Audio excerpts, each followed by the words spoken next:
What's going on, A24 family? I am the A24 superfan. My name is Daniel. On this channel, we review anything and everything related to A24, past, present, and future. Today, we're taking a look at Sofia Coppola's The Bling Ring, a mediocre, I would say, movie about 5 or so odd characters who do some pretty devious acts all around Hollywood. Let's take a look at it. This film follows 2 high school students, Mark and Rebecca, as they burglarize celebrity homes while partying and maintaining a high profile in the LA club scene. They also recruit 3 additional classmates, Nikki, Chloe, and Sam. Together, they break and enter on Hollywood elites. Let's go ahead and take a little bit more of a look on the characters, as well as what I liked, disliked, and finally, the watchability of this film, The Bling Ring. There are 5 major characters in this movie, along with 2 or so odd minor characters that I included. So let's go ahead and take a look at each character. First, we have Rebecca, who is played by Katie Chang, Mark, who is played by Israel Brossard, Nikki, who is played by Emma Watson, Chloe, played by Claire Julian, Sam, played by Tyson Farmiga, Lori, Nikki's mother, and that's played by Leslie Mann, and also Ricky, some douchebag club owner, played by Gavin Rossdale. Now let's speak on the things that I disliked about this film. First and foremost, I thought this film was too long.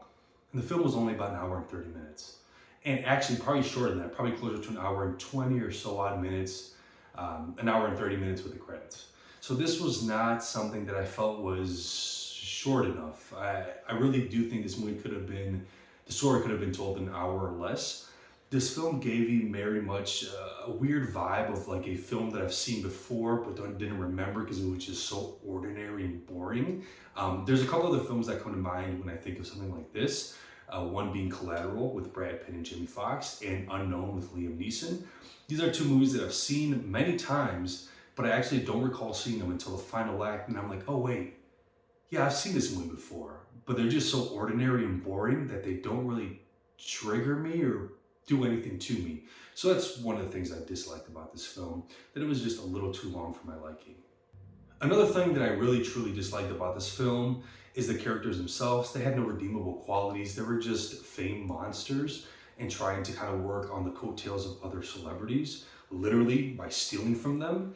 But I can't say, I guess I can kind of speak on the fact that they were children, they were teenagers, so maybe I shouldn't be so hard on them. But still, at that age, you know the difference between right and wrong. So that's another thing I disliked about the film, is the characters were terrible, didn't have any redeemable qualities, and were lazy, so to speak. So I just didn't really enjoy it.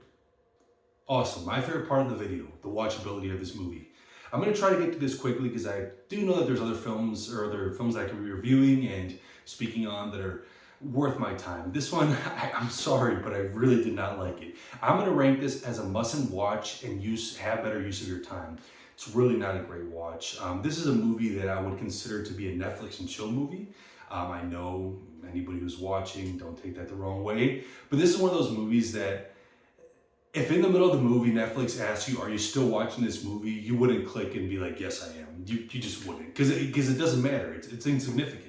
So overall, the movie just wasn't for me. It was very boring. It was really such a long movie and paced so oddly for how it just wasn't good. I just didn't really enjoy it. There was nothing that I could say that I would take from this movie. I mean, the only thing maybe is Emma Watson's character was funny to watch because obviously being a British individual, she played like a Callie from the Valley type female, and it was really fun to watch her change her voice and be kind of morph into this Callie girl. But overall, the movie just wasn't for me. I didn't like it. I wouldn't recommend it. And personally speaking, if it's on TV, I say you find another film. I would even watch Rocky over this movie. Actually, I like Rocky. Why would I say that? I would watch Tusk. We'll talk on that one. But I would watch Tusk over this movie, and that's saying a lot. So thank you so much for watching to the end of this film, or the end of this video, excuse me. Go ahead and like and subscribe to my page. And like I spoke of before, leave comments. We actually promote comments, negative comments, any comments in general, because it shows you guys are watching and actually interacting with the film. And even if you don't like my videos, it still counts as a watch. So, For the first 5 videos, I'm gonna let everybody comment, and the best comment's gonna get a Michelle Yeoh Everything Everywhere All at Once pin, similar to the one I have here of the Green Knight. And actually, on that same note, I'm gonna sign us off with the Green Knight. Guys, have a good night.